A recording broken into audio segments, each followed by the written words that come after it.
Ready? Begin. I'm Peter Paulson, the Deputy Mayor and Trustee of Malden Manor. Before I start anything, I want to thank them for allowing us to speak at this meeting, and I also want to thank Lori Herman, who did a tremendous job of getting everyone out here today.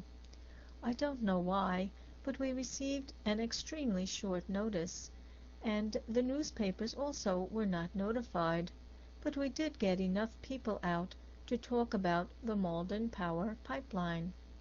We had a presentation by Malden Power about the gas pipeline at our board meeting.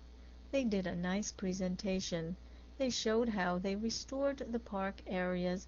They lay the pipes that you never know that they've been done, and it is just wonderful. I find this discussion extremely disappointing tonight, that anyone would consider running a large gas line through a residential area as opposed to an uninhabited parkland.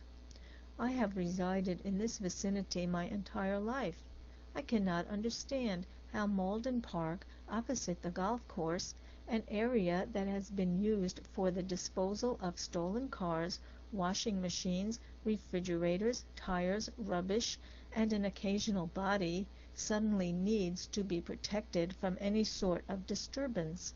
Anyone in this room can remember countless times going by and hearing either a fire engine or seeing a fire along that area. It's a perfect spot. Still to this day they dump stolen cars, insurance claim cars.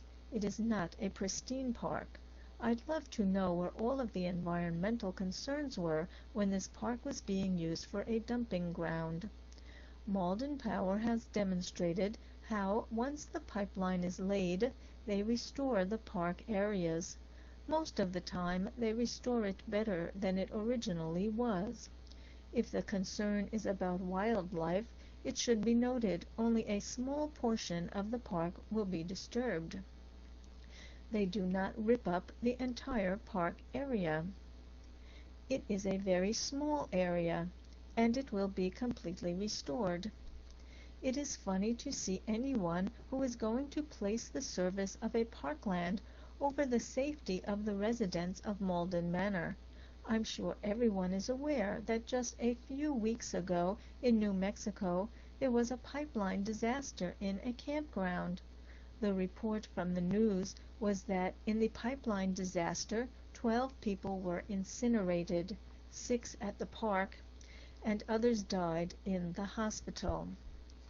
The reporter revealed these statistics. Since 1986 there have been an average of 1 pipeline accident per day, 5,700 accidents resulting in 325 deaths and 1,500 injuries.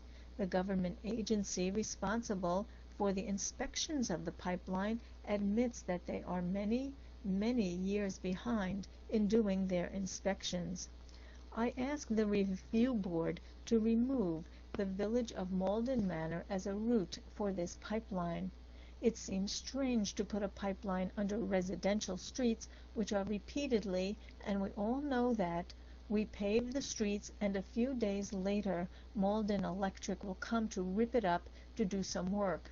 The telephone company, water, people who do renovations in their homes disturb the street. It's a risk that there is no need for us to take. You have a parkland, you have a golf course. It will go through an area that there is very little usage, no residential homes. The danger of anything happening to the pipeline and hurting someone is very far remote. It's not a campground where people are going to be on a regular basis. It seems completely unreasonable for anyone to give consideration of using the Malden Manor streets to put a pipeline that can easily go through, to be nice about it, go through a parkland. I think the only advantage that we'll see of them going through the parkland is maybe it will be cleaned up, and maybe some of the golf course will be restored a little bit better than it is. I implore and I ask them to please reconsider using Malden Manor as a route and just remove us from the list. Thank you.